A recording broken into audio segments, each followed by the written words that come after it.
د نظم عنوان دی بوډۍ سوالګره. آزاد نظم دی. د نننۍ ورځې غمجنه کیسه د غرمې وخت و، زه ډوډۍ ته ناست وم. یوه سوالګري راغله، سر ته مې ودرېدله.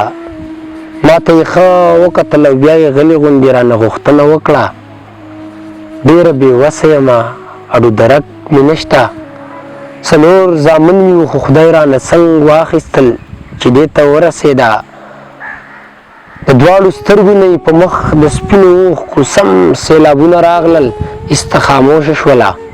خپل شلېدلي څادر یې زر د دواړو سترګو اوښکې راوچې کړلې. یو ساعت پس یې راته قیصه واپس شروع کړه. زما ګلونه بچي، زما د زړه سرونه په داسې وخت کې مړه دي چې قابل نه و د مرګ. دوه د ماکه کې مړه دي او یو ژوندی ورک شوی. او یو په ډک بازار کې د چا ظالم د لاسه زندګي وبیلله. په پردي ټس کې لاړو، خو خدای ته خوښه به وه نو ما به څه کړي وې. ګنې په کار خو دا وه چې زه ترې مخکې مړه وم. نن د محتاجو نه وم، د داسې خلکو مخ کې چې روپۍ هم رانه کړي او ښه ډېره ومې رټي.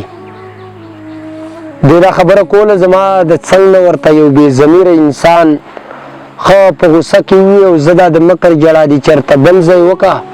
مونږ روټۍ ته پرېږده. هغې جواب کې ورته په غرېونولي اواز ښه په خوږو اخلاقو دا څو خبرې وکړې چې زه بخښنه غواړم، ما نه غلطي وشوه خان.